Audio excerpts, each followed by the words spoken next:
Isang napakagandang umaga po sa ating lahat mga kapwa ko ka-farmers. So sa umagang ito, nagpipitas na po kami ng talong. So yung napipitasan namin na talong nasa kalahati na siguro. So ito na po ang aming napipitas na mga talong. Sobrang ganda po. So ang variety po ng ating talong mga kapwa ko ka-farmers, ito po ang Calixto F1.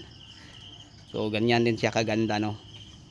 So inaasahan natin na sa lahat nating na harvest, ito siguro ang pinaka marami kasi nasa kalahati pa lang. So ibig sabihin pag magdagdagan ng ganito karami, so maganda ng tingnan kasi marami.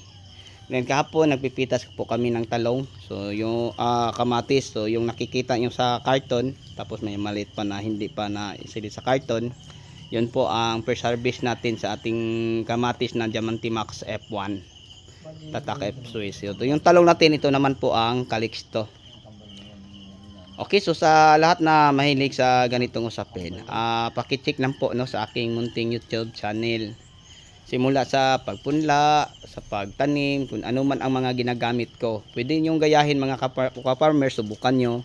Parang magiging ganito ang inyong harvest, no? Marami. Tapos magandang tingnan, napaka-quality kung ano man ang ginagawa ko. Kasi noon ako nagtatanim ng talong, hindi ko nilagyan ng balag o taing. Yung nakikita natin kulay puti sa ating talong, no, tinatahingan natin, tapos hindi tayo nagpo-pruning. Kaya nga kung tingnan natin, ilan lang ang parang baluktot, no, lahat parang matuwid. So lapitan natin para ipapakita ko sa inyo. Yan, kunti lang mga kapwa ko ka-farmers ang baluktot, yung tinatawag nating class B. Dahil po mga kapwa ko ka-farmers, tinatalian natin ang mga sanga. Kaya nga maganda ang mga bunga at ang quality ng ating harvest. Yan, tingnan nyo. Then tapos yung kamatis na ating napipita, so ganyan din sila ka ganda.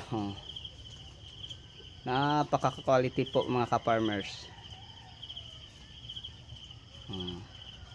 Then tapos yung overripe, yung sobrang hinog. Yan. Maganda to siya sa panghumba.